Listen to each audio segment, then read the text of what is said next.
ప్రపంచవ్యాప్తంగా ట్రావెల్ చేసావా? చేశానక్క. ఏ కంట్రీస్కి వెళ్ళావు తల్లి? Abroad, Kuwait, Malaysia, Germany, USA, Canada. అందరూ ఇంతే ముగ్ధులై ఉంటారు. చాలా చాలా అక్క, డాన్స్ చూసి. చాలా. యుఎస్ఏ ఫస్ట్ టైం 2012లో వెళ్ళానక్క. మన నెల్లూరుకి చెందిన సురేష్ మండవ గారు ఇంకా గోపిచెల్లికూరు గారు, వీళ్ళిద్దరూ ఎన్ఆర్ఐస్ అనమాట.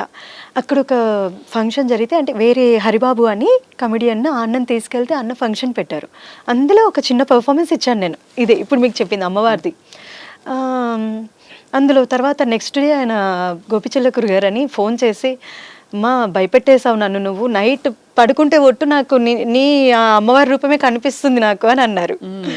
నేను తప్పకుండా యుఎస్ఏ తీసుకెళ్తానమ్మా నేను నెక్స్ట్ మంత్లో ఉంది అని చెప్పి, సురేష్ సార్ వీళ్ళిద్దరూ కమిటీ మెంబర్స్ అక్క, NATA, North American Telugu association. So ఆ నెక్స్ట్ మంత్ చెప్పినట్టుగా తీసుకెళ్లారు. అమ్మవారి ప్రదర్శన చేశాను అక్కడ కూడా. అస్సలు ఊహించలేదక్క ఆ రెస్పాన్స్. అసలు స్టాండింగ్ ఓవేషన్ అయిపోయాక నాకు గంట పట్టింది బయటికి రావడానికి.